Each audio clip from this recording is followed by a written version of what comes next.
이 동영상은 일반적 의학 지식을 전달하기 위하여 제작되었습니다. 개인의 특수한 상황에 대한 대답은 될 수 없으며 개별적 상황에 대한 개인적인 상담은 하지 않습니다. 여러분 안녕하세요. 닥터조은근의 알기 쉬운 당뇨 심장병 이야기입니다. 저는 연세조은근 내과 대표원장 내과 전문의 조은근입니다.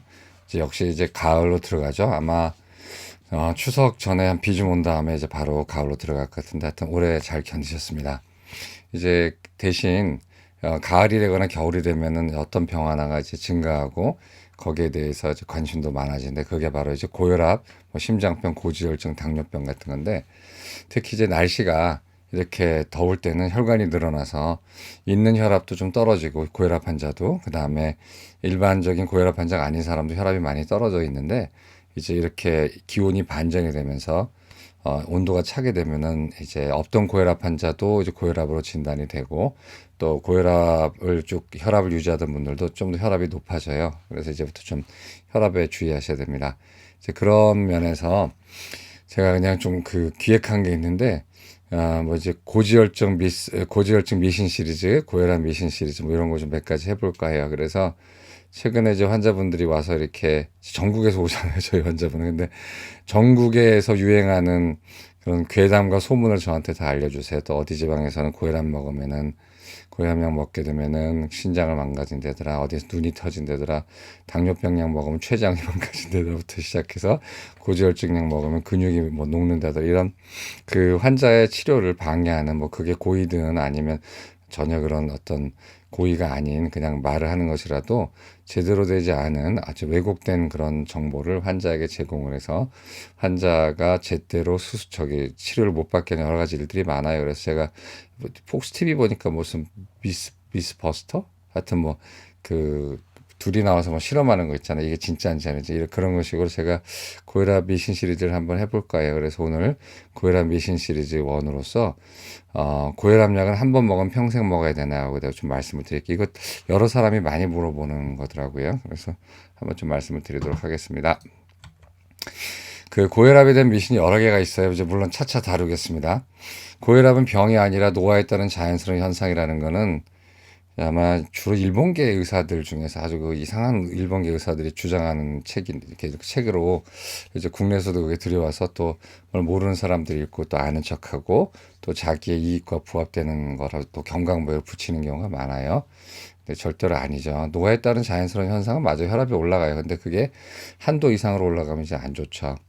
또 두 번째 얘기인데 그래서 고혈압약 무용론을 펼치는데 이럴 때 약을 먹게 되면 오히려 혈압이 높아지는 건 혈관이 딱딱해서 각 장기로 가는데 혈압이 낮으면은 장기로 피가 못 가니까 그 피를 보내주기 위해서 딱딱해진 혈관에 피를 더 보내주기 위해서 자연스럽게 혈압이 높아지더라는 얼뜻 뭐 전공자가 들으면 그럴듯한 얘기를 또 하면서 따라서 이럴 때 혈압약을 먹게 되면은 혈압이 떨어져서 신장이라든가 뭐 간이라든가 이런 장기에 피가 가지 못해서 오히려 나빠진다는 헛소리를 하는 경우가 있어요. 이거 헛소리니까 새겨 듣지 마시고요. 그것도 나중에 한번 해보도록 하죠. 그 다음에 세 번째가 이제 오늘 다룰 주제인데 그냥 놔두고 안 먹으면 저절로 나을 수도 있는 건데 한 번 약을 시작하기 때문에 약을 끊지 못하고 평생 먹어야 한다는 뉘앙스가 있어요. 이제 이거는 오늘 다뤄보도록 할게요. 그 다음에 네 번째로 매일 한 두 번씩 듣는 얘기인데 고혈압 약을 먹으면 콩팥을 상하니까 자기 안 먹을래요. 뭐 한마디로 답답한 얘기죠. 이건 나중에 고혈압을 놔두면 장기가 어떻게 상하는지에 대해서 말씀드리면서 같이 얘기할게요. 그 다음에 또 이제 요거는 이제 양약은 독해서 오래 먹으면 안 된다고 하는 사람들이 있는데 이건 뭐 할 말이 없는 거죠. 그래서 뭐 이런 종류의 이제 고혈압에 대한 미신들이 몇 가지가 있어요. 그래서 오늘 이제 하는 거는 뭐냐면은 고혈압 약을 끊을 수도 있을까요? 제가 이런 거에 대해서 말씀을 드릴게요. 흔히 물어보는 게 고혈압약 한 번 먹으면 평생 먹어야 되니까 내가 30대인데 내가 40대인데 내가 평생 먹는데 너무 힘들다 이런 얘기를 하는 경우가 있어서 그래서 나는 좀 더 두고 보다가 먹겠다 하는데 여기서 안타까운 건 두고 보는 건 좋은데 두고 보면서 뭔가를 열심히 해줘야 되는데 그냥 두고만 봐서 상황이 악화돼 가지고 완전히 눈 버리고 콩팥에서 단백뇨 나오고 해서 오는 답답한 환자들도 있어요. 그래서 오늘 여기에 대해서 좀 말씀을 드리겠습니다. 고혈압약을 평생 먹는데도 괜찮아요. 그게 본인을 지켜주는 거고 약의 부작용이라는 거는 뭐 거의 없다시피 하는 거고 옛날에 있던 약도 있지만 그래서 일단 고혈압약을 평생 먹어야 될 사람은 평생 먹어야 돼요. 다시 한번 말씀드릴게요. 끊어야 좋다는 게 아니라 어떤 사람은 약을 먹다가 끊을 수도 있어요. 그러니까 어떤 약을 시작하는 데 있어서 큰 장애물이 내가 약을 먹게 되면 평생 먹어야 된다라는 생각들이 있는데 물론 대개는 90%는 평생 먹어야 돼요. 근데 그 약을 평생 먹는 것이 본인을 지켜주는 것이지 그 약이 간에 들어와서 영원히 무슨 독이 남아가지고 뭐 굉장히 나빠지거나 이런 건 아니거든요. 그래서 평생 약을 먹는 거는 나쁜 게 아닌데 그런 그 과정에서도 평생 먹지 않고 중간에 끊을 수 있는 사람도 있다라는 거는 말씀을 드리고 그런 사람 한번 해보는 것도 괜찮다라는 거예요. 그러니까 제 얘기를 조금 잘못 들으셔서 고혈압약을 평생 먹는 게 지겹고 나쁜 거라는 걸 제가 인정하고 그 다음에 그렇기 때문에 끊을 수도 있다라는 뜻을로 말씀드리는 게 아니라 고혈압약 평생 먹을 사람 평생 먹어서 오래오래 만수무강하게 살아야 되고 그 중에서는 불필요하게 약이 들어가거나 당시 상황이 어쩔 수 없이 약이 들어갔지만 나중에는 끊어도 되는 사람이 있다라는 겁니다. 그래서 한번 좀 말씀을 드리도록 할게요. 요게 이제 키 슬라이드예요. 고혈압약을 끊을 수 있는 경우는요. 첫째는 고혈압이 진단이 잘못됐을 때. 이거 많아요, 의외로. 이따가 하나씩 강론처럼 얘기하죠. 그래서 병원 고혈압도 있고. 두 번째, 혈압 진단 당시 어마어마한 스트레스를 많이 받아가지고 혈압이 진짜 높았던 경우가 있어요. 그럴 때는 이제 약을 먹었겠죠. 그렇지만 나중에 좋아지면 끊겠죠. 당시 엄청 뚱뚱했던 사람 마찬가지로 그때는 약을 먹어야겠죠. 그러나 뚱뚱한 게 회복이 되고 그 몸무게를 많이 빼서 혈압이 떨어졌다면 당연히 끊을 수가 있어요. 그다음에 당시 담배를 엄청 피웠던 사람 당연히 혈압 높았겠죠. 그래서 약 썼는데 담배 끊은 후 몇 년이 지나서 혈압이 정상이 되고 경동맥이나 이런 게 큰 문제가 없다면 혈압약 끊을 수 있어요. 그 다음에 혈압 진단 당시 운동이라고는 하나도 안 했던 사람 마찬가지고 당시 소금 끼는 음식 아주 짠 음식을 많이 먹었던 사람 생활습관 고쳐지고 약이 점점 줄어다가 끊을 수도 있어요. 그 다음에 정크푸드를 많이 먹었던 사람 마찬가지예요. 그 다음에 당시 업무상 무슨 고객과의 회식, 접대 이런 것 또는 뭐 유난히 단합대회 좋아하는 위에 부장이나 과장 만나가지고 할 수 없이 끌려가서 순대 먹고 술 마시고 또 곱창 먹고 했던 사람들 그 부장 뭐 잘리거나 아니면 자기가 파트로 옮기거나 그래서 그런 정말 괴로운 걸 안 하게 됐을 땐 혈압이 떨어질 수 있어요. 그럴 땐 또 혈압약 끊을 수 있어요. 당시 혈압이 올라갈 수 있는 약을 먹었던 사람도 끊을 수가 있어요. 그러니까 제 말의 키워드는 좀 들어보셔야 되는 게 제 고지혈증 강의할 때도 아시겠지만 그게 내가 음식을 하든지 뭐로 하든지 스타틴을 쓰든지 간에 콜레스테롤을 스타틴만큼은 떨어뜨릴 수 있다면 스타틴 안 먹어도 돼요. 그리고 당장은 그렇게 못하겠다 그러면 스타틴 먹고 가끔 이제 스타틴도 평생 먹는 약이지만 꼭 안 그런 경우도 있거든요. 왜냐하면 담배를 엄청 펴댔는데 다른 문제는 없는데 담배 끊은 다음에 5년, 10년 지나서 아무 문제 없다. 그럴 땐 스타틴을 끊을 수도 있어요. 근데 그건 좀 흔한 얘기는 아니고 고혈압약은 좀 그거보다 좀 더 오히려 스타틴보다 오히려 좀 더 흔한 일이에요.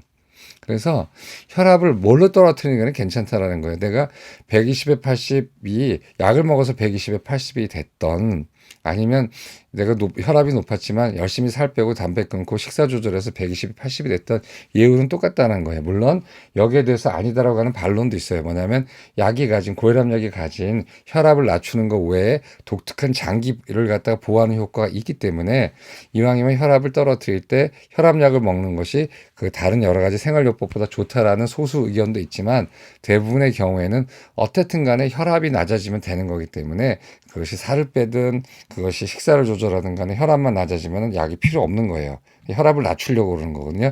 그러나 대부분의 경우 약을 권하는 이유는 대부분의 경우는 이런 문제가 있는 것이 아니라 그런 경우 없음에도 불구하고 생기는 고혈압, 즉 본태성 고혈압이기 때문에 도저히 생활요법으로는 안 되고 혈압이 떨어지지 않고 환자는 위험해지기 때문에 약을 권하는 겁니다. 그러니까 만약에 본인이 이런 제가 말씀드린 특수 상황에 있어서 약을 시작했다가 좋아져가지고 혈압이 떨어지기 시작하면 당연히 약을 의사 선생님하고 상의해서 끊어도 되는 겁니다. 첫 번째부터 한번 얘기해 볼까요? 고혈압 진단이 잘못된 경우 꽤 많아요. 이게 뭐 의사가 잘못해서 그런 게 아니라 그 과학기술의 한계라고 할까나? 지금 뭐냐면은 당뇨 쪽에서는 그 컨티뉴어스 글루코스 모니터링을 해서 24시간 연속 혈당계가 나온 다음에 당뇨 진단, 당뇨 치료의 파라다임과 지평이 완전히 달라지고 있거든요. 그전엔 기껏해 할 수 있는 게 맨 처음에 의사가 할 수 있었던 게 뭐겠어요? 공복 혈당 재는 거, 두 번째 식후 혈당 재는 거, 세 번째 당화혈색소밖에 더 있겠어요? 근데 이걸로 보는 세상은 아주 어두운 밤에 정말 구식 자동차 헤드라이트로 앞만 봤단 말이에요. 근데 이런 여러 가지 장비들과 기계들이 나오면서 조명탄을 터트려서 전경을 다 볼 수 있으니까 완전히 그 전하고 다른 광경을 보는 거거든요. 근데 혈압도 마찬가지예요. 가정혈압계가 수은혈압계가 있었을 때는 집에서 혈압 못 재요. 이것도 수은혈압계로 재는 것도 기술이었거든요. 그렇기 때문에 못 쟀기 때문에 이 사람이 집에서 도대체 혈압이 얼마인가 이런 거에 대해서 알 수가 없었는데 최근에는 아주 싸고 좋은 정확한 그 전자혈압계가 나옴으로 해서 고혈압 치료의 지평이 바뀌어 버렸어요. 진단도 달라지고 뭐 여러 가지로 해서 환자도 이제 참여할 수 있는 거죠. 그래서 알게 된 건데 고혈압 진단이 잘못된 경우가 뭐냐면 집에서는 괜찮은데요. 병원 오면 혈압이 올라가는 사람이 있어요. 꽤 많아요, 이거. 특히 젊은데 긴장 잘하는 사람들, 소심한 사람들. 또는 연세가 드신 분들은 하여튼 병원에 왔다 하면 1, 20이 높아지는 경우가 꽤 많아요. 이제 연세 드신 분들도 그런 경우가 있거든요. 병원만 오면 긴장하고. 그런데 옛날에는 뭐 할 수 있는 게 있겠어요? 개원이 선생들은 24시간 혈압계를 안 갖고 있단 말이에요. 그 24시간 혈압계 달아줘가지고 24시간 동안 혈압 재가지고 체크하는 게 옛날엔 최선의 방법이었는데 그게 이제 대학병원만 있는 건데 모든 고혈압 환자가 대학병원을 갈 수가 없잖아요. 그 다음에 저처럼 심장내과 쪽 개원하는 선생님 몇 분? 그런 데서만 24시간 혈압계를 갖고 있는데 그거 달아주는 것도 골치 아파요. 왜냐면 이 여름에 달면 여기 다 두드러기 생겨 땀띠하고 그리고 귀찮아하고 이게 30분 간 거라면 붕붕 거리고 잘 때는 1시간씩 하는데 이거 되게 힘들어요. 근데 그것조차도 너무 긴장하고 스트레스 받으니까 혈압이 올라가서 그것도 별로 이렇게 물론 이제 병원 와서 재는 혈압이 제일 안 정확하고 그 다음에 24시간 혈압계가 정확하지만 옛날엔 그런 것조차 없었으니까 병원에서 몇 번 재보고 혈압이라고 그러니까 약을 쓴 경우가 꽤 있단 말이에요. 물론 대부분은 정확해요. 그래서 그런 경우가 또 하나 이 팔뚝 굵은 사람 있잖아요. 팔뚝 굵은 사람은 병원 와서 재는 혈압계라든가 일반 사람 혈압계를 재게 되면 혈압이 억울하게 높게 나요. 고혈압이 아닌데. 이건 제가 혈압계 제대로 쓰는 법을 해놨으니까 링크 걸 테니까 한번 보세요. 그래서 자기 사이즈에 맞게 자기 여기 중안 여기죠. 여기에 센티미터를 재가지고 32cm인가가 보통 건데 그거 넘어가면 특대형을 주문하셔야 돼요. 또 하나 반대는 어느 이제 할머님들이 몇 분 오시는데 자기는 항상 저혈압이라고 아주 그냥 걱정하고 그러시는데 그거는 뭐냐면 또 혈압이 너무 이렇게 팔뚝이 가는 분들은 아기 컵으로 재야 돼. 아기 걸로 재야지 혈압이 제대로 나와요. 그래서 다른 데서 80이다, 75다 해서 무슨 쇼크다, 큰일 날 저혈압이다 해가지고 큰 병원 가라 해서 이제 제 전공이 또 이쪽이니까 오신 분들 어린이 혈압계로 재면은요 혈압 110, 120 잘 나와요. 그러니까 이런 측정하는 데부터 기본이 틀린 경우가 있어요. 이제 이런 거를 이 배기 고혈압이라고 얘기하는데 제가 이렇게 해서 혈압약 끊은 사람이 많지는 않지만 몇 명 돼요. 특히 젊은이들은 이거 아무래도 혈압 같지 않은데 그냥 병원만 오면 막 혈압 180까지 올라가고 얼굴이 막 붉어지고 홍조 뛰고 뭐 벌렁벌렁 뛰고 이 사람 긴장을 많이 하고 있거라는데 저희 병원에 온 사람 몇 명은 이거 아무래도 아닌 것 같아요. 약을 받고 있어요. 약을 받고 있는데 계속 혈압이 올라간다 해서 아무래도 아닌 것 같은 데서 뭘 했냐면은 바로 가정혈압계를 사게 했어요. 집에서 혈압을 재기했거든요. 그래서 이것도 나중에 나오는데 하루에 2번 정도는 한 번 재면 되는데 아침에 이제 소변 보고 나서 밥 먹기 전에 2분 간격으로 3번 재서 첫 번째 거 버리고 두 번째, 세 번째 거 평균 내서 오게 했거든요. 근데 저 혈압이 낮은 거예요. 그래서 그렇게 많이 먹던 약 다 줄였어요. 그래서 나중에 끊어서 지금은 이제 각 3개월에 한 번 정도 자기가 수첩된 걸 갖고 와서 저랑 이제 얘기하는 정도로 해요. 그래서 이런 경우가 있는데 이게 이제 전체 혈압 진단 받은 사람의 10에서 15% 정도 돼요. 또 이제 의사 욕하기 좋아하는 사람이나 뭘 모르고 비난하기 좋아하는 사람은 그렇게 오진이 많다고 하지만 그건 의사 자체가 그 환자를 이렇게 니글렉트죠. 그러니까 태만히 보거나 뭐 그런 게 아니라 이 자체 진단 기준 자체와 기기의 부족에서 오는 필연적인 거였거든요. 근데 요즘은 이제 혁신적인 거 뭐냐면은 혈압계, 가정 혈압계가 생김으로 해서 많은 사람들이 제대로 진단을 받을 수가 있어요. 그래서 첫째는 고혈압 진단이 잘못된 경우는 혈압약 먹게 되면 뚝뚝 떨어지는 경우가 많거든요. 그리고 집에서 혈압 재우라 그러면 정말 뚝뚝 떨어져 있는 경우가 많기 때문에 이런 경우에는 이제 교정이 가능한 거죠. 그래서 이런 경우가 있고 스트레스에 시달릴 때 이제 경무에 시달리면 헉헉거리면서 혈압이 올라가죠.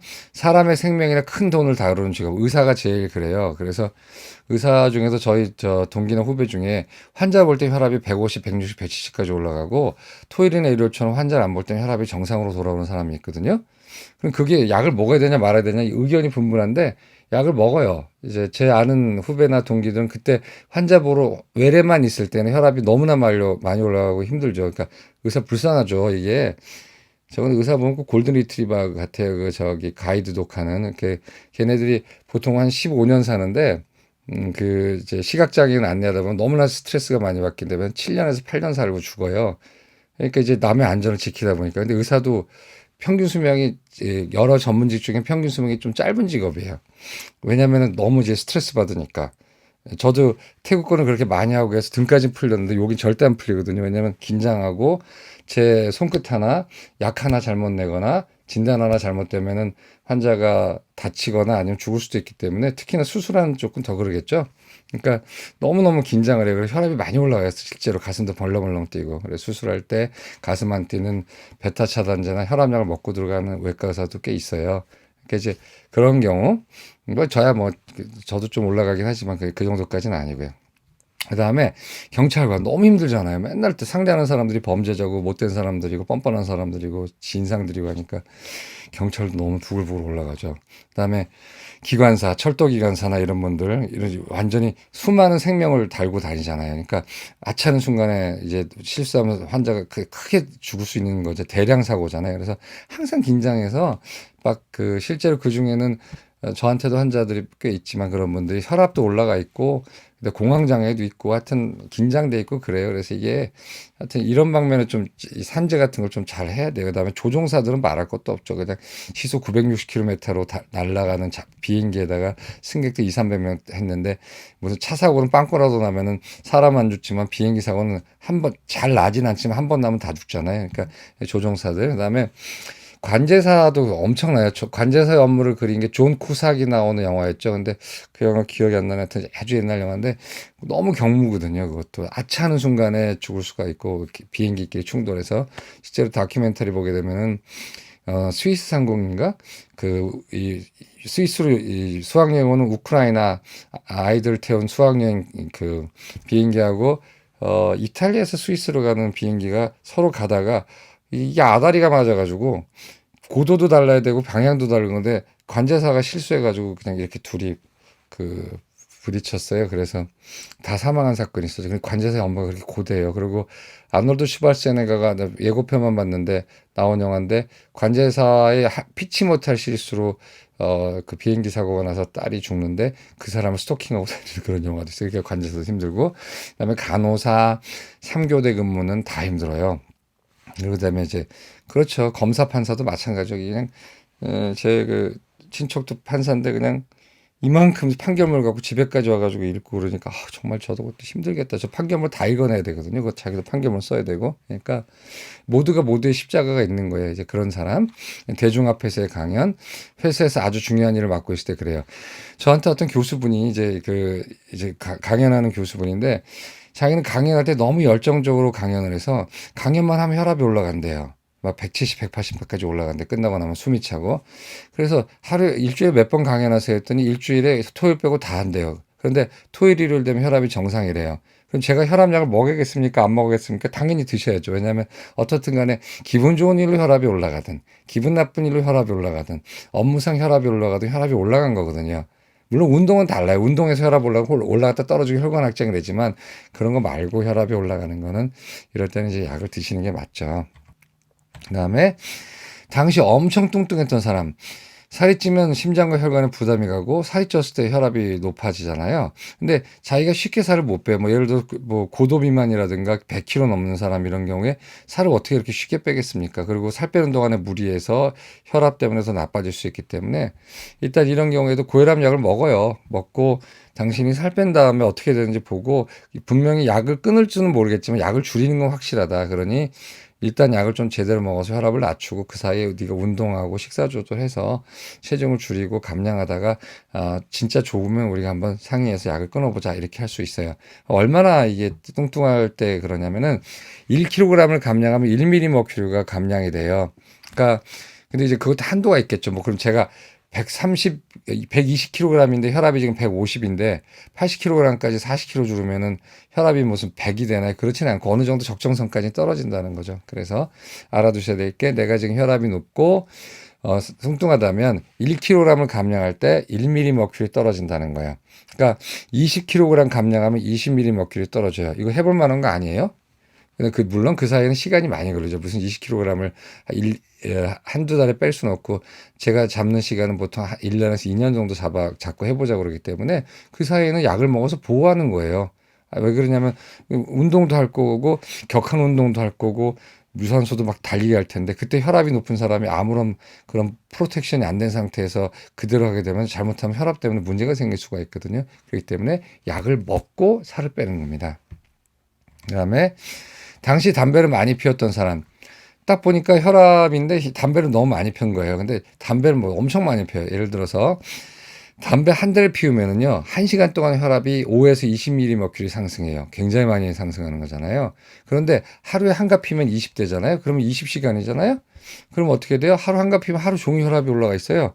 그렇기 때문에 혈압 환자 중에 마일드한, 그러니까 적당히 혈압이 올라가 있는 사람이 담배를 많이 피면은 일단 설득을 해요. 담배 끊으면 혈압약 끊을 수 있을 텐데 해보지 않겠냐고 하는데, 그거 제대로 하는 사람 없습니다. 왜냐면 담배는 마약보다 더 중독성이 강하고, 심근경색과 이런 거 있어서 그거 치료하겠다고 병원에 오셔서 약 먹는 분이 담배를 피는 아이러니가 있어요. 그게 얼마나 아이러니냐면, 댐이 있어요.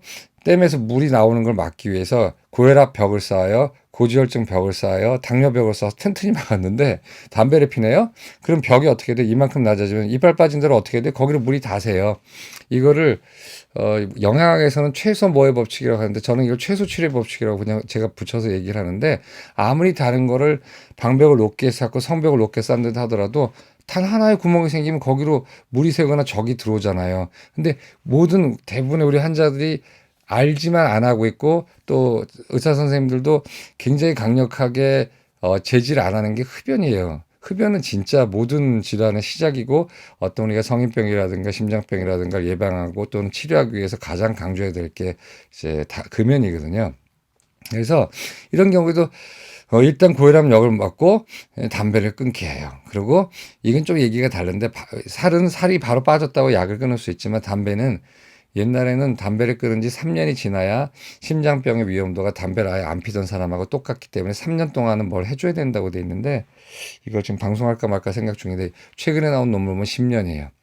의외로 담배를 끊은 다음에 위험도가 사라지는, 옛날 3년이면 충분하다고 그랬던 심혈관 위험도는, 물론 폐암 위험도는 평생 가기 때문에 담배를 폈다가 15년 전에 끊은 사람도 폐암이 생길 수가 있기 때문에 이제 펫시트를 찍어보라고 말씀드리는데, 담배가 심장병에 대한 건 3년으로 알았었는데, 최근에 나온 논문 10년 정도는 그 여진이 간다고 돼 있어요. 그래서 담배 피지 마세요, 제발.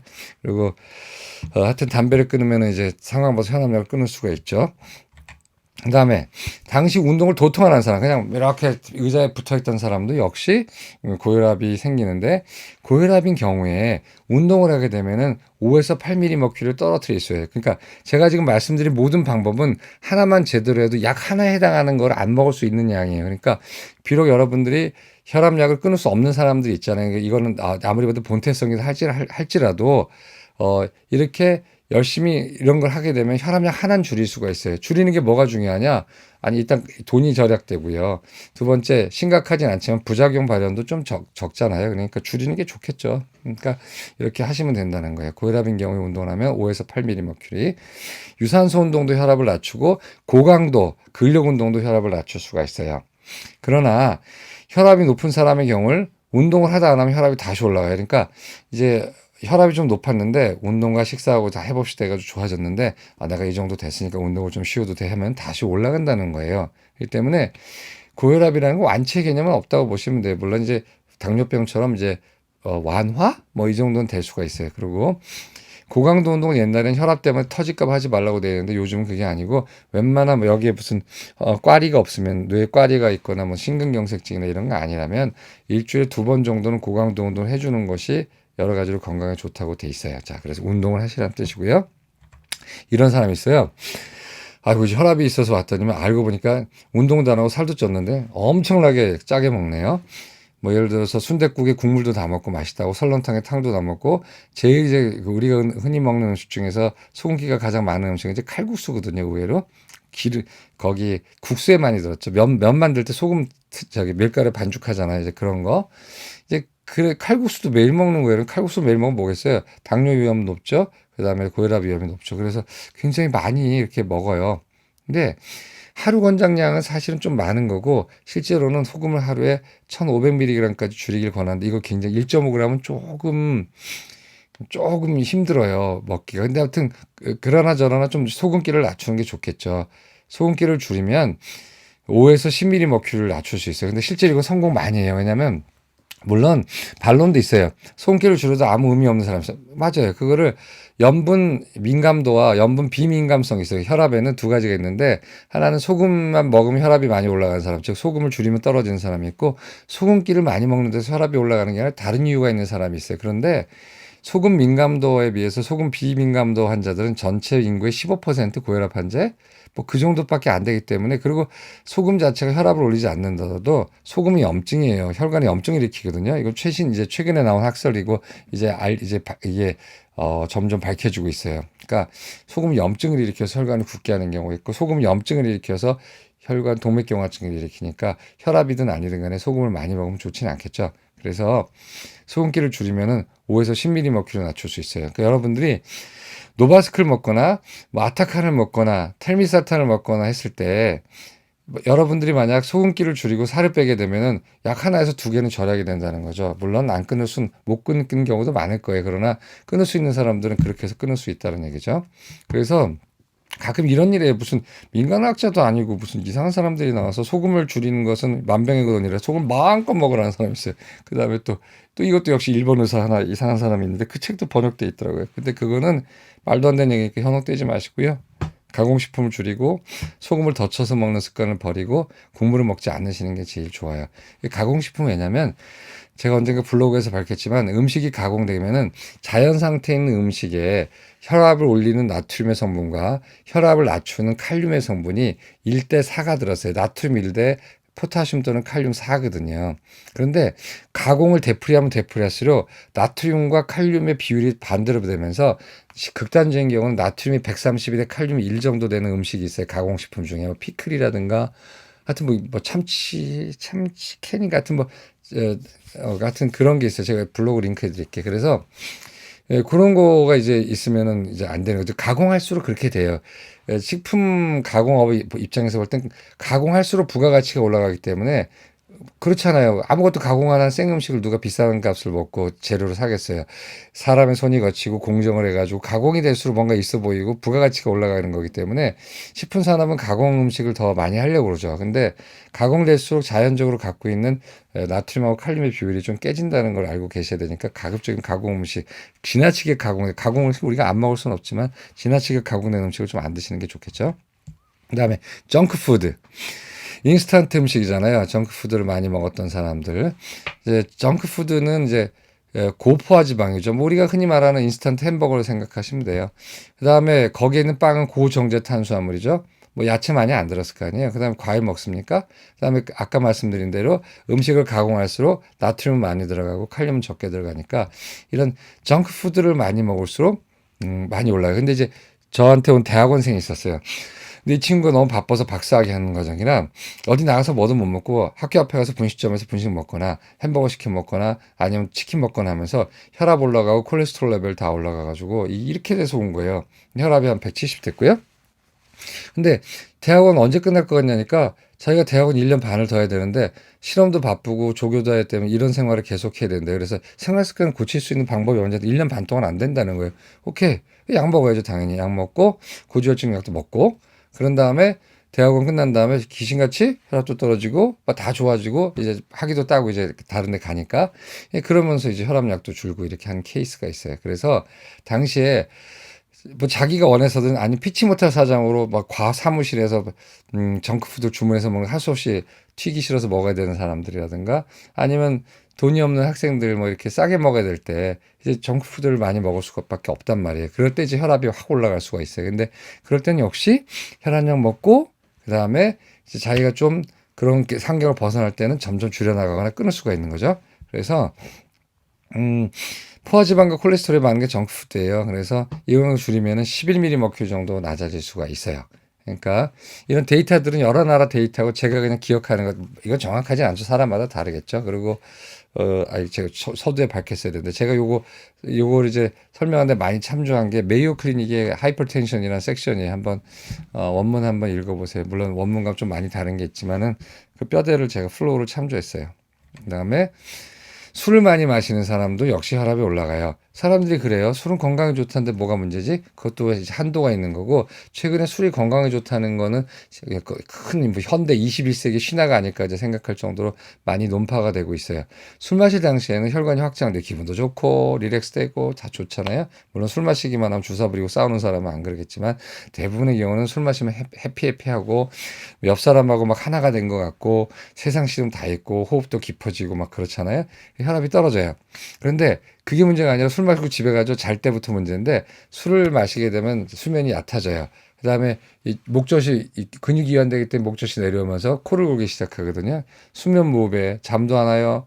그렇게 되면 혈압도 올라가고 부정맥도 하고 뇌경색증도 생길 수가 있어요. 이런 일이 습관화가 되면 술 마시고 난 다음에는 혈압이 오버슈팅이라서 확 올라가기 때문에 그게 굉장히 위험합니다. 그래서 과음을 하고 난 다음에 뇌졸중 생긴 사람이 꽤 있어요. 그거는 과음하고 나서 여기 왜 식도 여기 수면 무호흡이 되면서 여기에 무호흡이 되면 어떻게 됩니까? 산소가 안 들어가니까 심장에서 부정맥이 생기고 그때 피떡이 생겨가지고 탁 올라가가지고 이제 뇌경색이 생기는 사람이 있거든요. 그래서 술을 너무 많이 안 마시도록 조심하시고 술을 많이 마시면 지방간, 비만, 당뇨, 고혈압이 다 오니까 술은 가급적이면 적게 드시는 게 좋습니다. 그다음에 의외로 또 커피가 여기에 또 들어가요. 이 사람이 이제 이것도 역시 학생인데 이제 대학원생인데 커피를 엄청 많이 마신 거예요. 잠을 깨면서 해야 되니까. 근데 알고 보니까 이 친구가 카페인 민감형이에요. 그러니까 커피를 마셨다면 가슴이 벌렁벌렁대고 얼굴에 홍조를 띠니까 잠도 안 오겠죠. 당연히 카페인 약발이 그렇게 되니까. 그렇게 해서 이제 그런 거예요. 그러니까 커피도 커피지만 정말 문제는 에너지 음료 있죠. 뭐 불스원샷인가 막 불스원샷은 저쪽이고 하여튼 뭐 불 뭐 이런 거 있잖아요. 막 그런 것들을 어느 나라에서는 그거 판금 조치한다고 그렇게 해요. 왜냐하면 카페인이 너무 많아서 이게 부정맥도 일으킬 수가 있거든요. 이제 그런 그 잠을 쫓기 위해서 카페인 음료를 마시거나 커피를 마시게 되면은 카페인 민감형인 경우에는 이런 거 마시면 막 혈압이 10 정도 상승해요. 그래서 자기가 카페인 민감형인 줄 알고 싶으면은 카페인 커피나 아니면 에너지 드링크나 이런 걸 마신 다음에 30분에 혈압 재보세요. 그랬을 때 먹기 전에 혈압하고 먹은 후 혈압이 5에서 10을 차이 나면 아 나는 카페인 민감형이니까 이런 거 먹지 않아야 돼. 왜냐면 그것 때문에 혈압이 올라가요. 그런데 마찬가지예요. 내가 업무가 있고 과로를 뭐 정말 힘들게 사는 사람 많아요 우리가. 그거는 뭐 고소득 전문직도 마찬가지예요. 마케팅 중역 앞에서 마케팅해야 되고 기획 전략실장이란 말이에요. 그렇기 때문에 맨날 그런 거 이제 마셔가면 술은 안 마셨죠. 대신 일을 해서 완전 워커홀릭인데 그러다 보니까 혈압이 올라가서 온 거예요. 근데 보니까 이 사람 그거만 탈피하면 좋을 것 같아. 은퇴하면 좋아질 거라고 제가 얘기를 했는데 은퇴를 하겠습니까? 근데 다행히 약 먹고 이제 몇 년 있다가 다른 좀 널널한 부서로 전출을 갔어요. 물론 이제 은퇴 전에 이제 거쳐가는 예우겠죠. 그러다 보니까 혈압도 떨어지고 혈압이 떨어져가지고 막 선생님 너무 약 먹으니까 어지러워. 이건 뭐 저혈압이 오는 거거든요. 많이 좋아졌어요. 그런 식으로 이제 커피 이제 에너지 드링크 마시거나 이런 것도 많이 문제예요. 그래서 커피를 끊어보는 것도 괜찮아. 이제 제가 정리하면은 여기에 속하고 이게 이 아까 말씀드린 할 수 없이 한시적으로 뭐 술 마셔줘야 되고 직장 상사 쫓아다니면 술 마셔줘야 되고 고객 접대해줘야 되고 담배도 펴야 되고 옛날에는 그런 거 많았어요. 담배 한 대 피려고 고객이 하는데 담배 안 핀다 할 수가 없었는데 최근에 진짜 인식이 많이 좋아져서 술은 권하지만 담배 권하는 사람은 없는 것 같아요. 모르는 사람한테. 그다음에 뚱뚱해가지고 이제 살을 빼야 되는데 아직은 못 빼는 사람, 그다음에 스트레스 왕창 받는 사람, 뭐 이런 뭐 커피 마시는데 뭐 이런 거, 내는 정크푸드를 할 수 없이 먹고 있는 사람들은 그 일단 의사 상에서 어떤 간에 혈압을 떨어뜨려 놔야 되죠. 일단 왜냐하면 혈압이라는 게 지금 막 있다가 나중에 정신 차려서 혈압을 조절하면 용서받을 수 있는 게 아니라 혈압을 조절하지 않고 있는 세월 동안에 혈관에 비가역적인 그런 데미지를 주기 때문에 혈관이 망가져요. 그럴 때 이제 나중에 정신 차리고 고혈압약 먹어도 안 되거든요. 뭐 혈압에 떨어지겠지만 막 눈 터지고 콩팥 막 단백뇨 나오고 이런 거는 복구가 안 되거든요. 너무 늦어서. 그러니까 혈압약을 두려워하지 마세요. 일단은 큰 부작용 없기 때문에.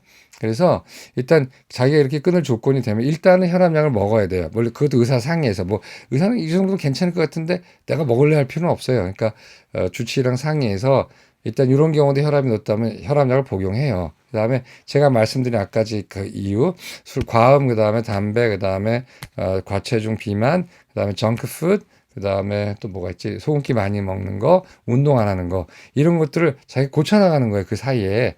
그래서 혈압이 좋아질 수밖에 없거든요. 일단 혈압약 먹으니까 혈압이 좋아지겠죠. 그러니까 말하자면 보험 들어놓는 거 안전반으로 딱 하나 보험 들어놓고 그다음에 이제 자기가 열심히 하는 건 운동도 하고 이제 음식도 좀 다이어트 해보고 나쁜 음식 먹지 않고 좋은 음식 먹고 이렇게 하면서 점점 확실히 좋아지거든요. 그럼 혈압약이 뚝뚝뚝뚝 떨어져요. 혈압약이. 그러다가 나중에 저도 이제 봐서 이 사람을 맨 마지막에 정말 반에 반 반도즈 쓰거든요. 혈압약을 이제 환자분한테 뭐라 하냐면 냄새만 맡는 약이라고 냄새만 맡더라고. 이 약이 실제로는 24시간 가지도 않는 혈압약이나 그냥 딱 끊으면 혹시 리바운드 할 수가 있으니까 한 반 정도만 먹고 하자고 이제 이렇게 하고 끊을 수가 있어요. 그래서 근데 가끔은요 용감하게 자기가 끊고 오는 경우가 있어요. 근데 이제 저는 이제 가슴을 쓸죠. 아이고 이게 아직 끊을 때가 아닌데 끊으셨네. 근데 다행히 괜찮네.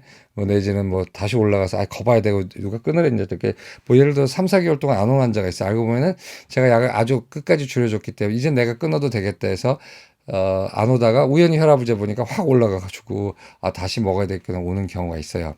그래서 이런 경우인데 혹시 이거 보고 저한테 오지 마세요. 저는 이게 무슨 약을 끊어주는 전문가도 아니거든요. 그리고 그런 그 시츄에이션 그런 환경이 됐을 때 약을 끊어볼 수 있다라는 거지. 저한테 오는 모든 고혈압 환자 막 약을 끊으려고 노력하거나 안 되는 사람은 안 끊어요. 오히려 혈압 적정 혈압 유지하기 위해서 약을 주는 거죠. 그러니까 행여 오해하지 마시고, 나한테 오면 무슨 혈압약을 끊어주는구나. 그건 절대 아니에요. 그냥 끊어줄 사람한테 끊어주는데, 그거는 정말 여기 개원에 계신 1차 진료 보는 선생님들이 다 할 수 있는 거니까, 대신 환자의 의사를 좀 밝혀요. 나는 좀 끊어봐. 저는 이제 환자가 맨 처음에 올 때, 신안 올 때, 뭘 원하느냐라고 꼭 메모를 해요. 당뇨 환자한테 당뇨 끊기로 원하세요? 아니면 당뇨를 먹더라도 삶의 질을 좋게 하면서 그냥 평생 뭐라 그러죠? 만수무강하고 싶어서 이런 걸 물어봐요. 농담 삼아서. 그러면 나는 어떤 뜬 간에 삶의 질을 희생하고라서 약을 끊고 싶어요라고 하면 한번 해봅시다라고 메모해놓고 그런 방향으로 가는 거고, 나는 일도 바쁘고 할 일도 많고 또 당뇨 때문에 신경 쓸 틈이 없고 식사 조절하는 것도 좀 무리가 있으니 당뇨약을 먹으면서 대신 혈당을 정상적으로 유지하고 하고 싶은 일 하고 만수무강하고 싶다. 오케이, 그것도 괜찮은 얘기예요. 혈압도 마찬가지예요. 자기 소원을 얘기해야 돼요. 선생님한테 가서 선생님 저는 지금 선생님 권고대로 약을 먹지만 제가 열심히 해서 약을 끊을 수가 있다면 약을 끊을 수 있게 해주십시오. 뭐 내지는 나는 그냥 이 약 편하고 좋으니까 이러면서 내가 좀 짠 음식도 먹고 뭐 그렇게 하면서 살아도 되니까 나는 그렇게 하고 싶어. 이런 얘기를 하셔야 돼요. 그래야지 그 소원을 말해봐요. 그래서 그 소원대로 하려고 하는 거죠. 이제 환자 취향, 환자 소원 이런 자기 원하는 게 다 달라요 병원 와서. 그러니까 환자분들도 그런 거를 좀 얘기를 해주셔야 돼. 그래야지 의사 선생님도 그걸 보고 이분은 약을 끊기를 원하는구나 웬만하면. 그러면 내가 대신 생활요법을 왕창 드라이브를 좀 시켜야겠다. 그래도 따라할 수 있으니까. 근데 이분은 귀찮은 거 싫어서 왔구나. 그냥 약 먹고 나 그냥 혈압 좋게 하면서 대충 살고 싶다는 사람도 있어요. 왜냐하면 그거 조절하기 힘드니까요. 뭐 사업하고 뭐 그런데 거기 앞에서 술 안 마십니다. 저는 혈압이라 술 안 마실게요. 저는 혈압이라 이런 거 안 먹어요. 이러면 안 되잖아요. 그러니까 그 사람마다 다 자기 사연이 있거든요. 자, 그래서 마지막으로 고혈압 예방과 탈출 10계명이에요.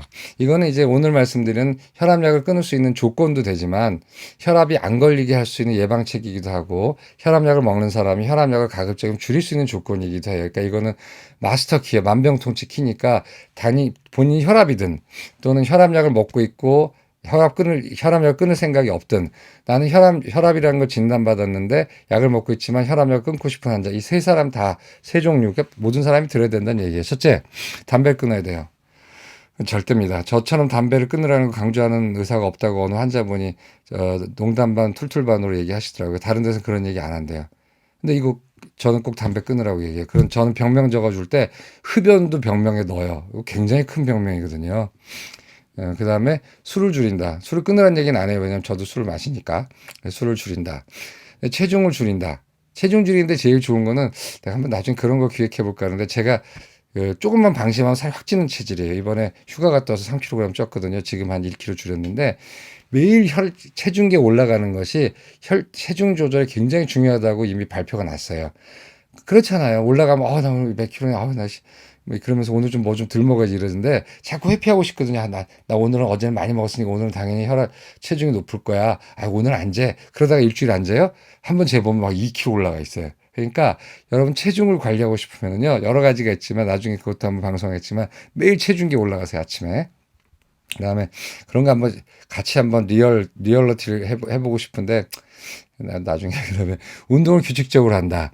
일주일에 4회 이상 하시는 게 좋아요. 운동을 규칙적으로 하면은 혈압뿐만 아니라 골다공증 예방되고 낙상도 예방되고 척추도 바로 서고 파킨슨도 예방되고 다 좋아져요. 운동을 규칙적으로 하세요. 그다음에 소금기를 적게 먹는다. 당연하죠.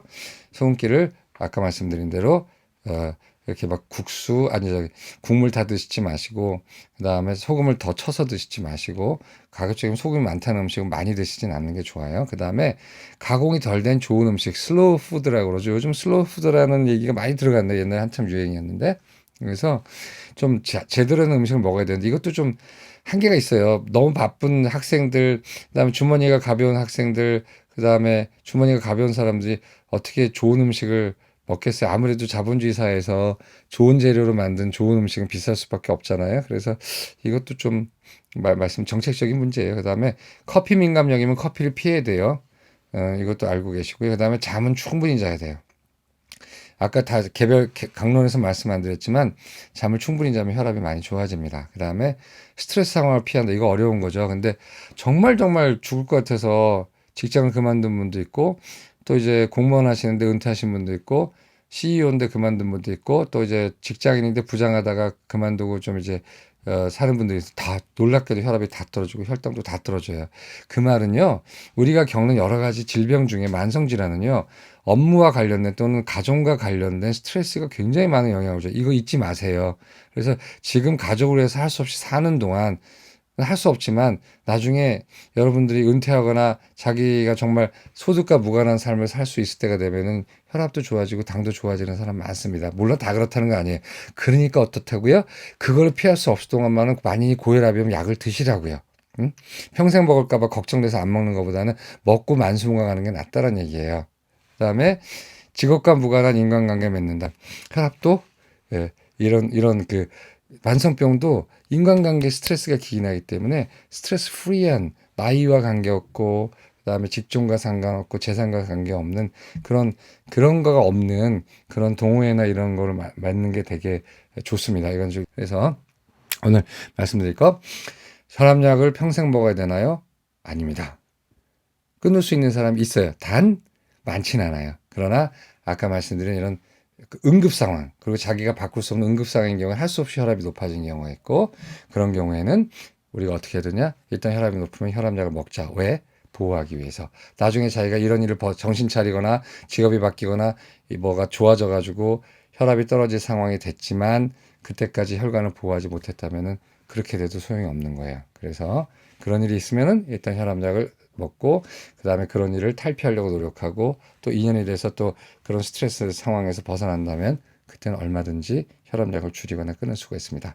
오늘 여기까지 하도록 하겠습니다.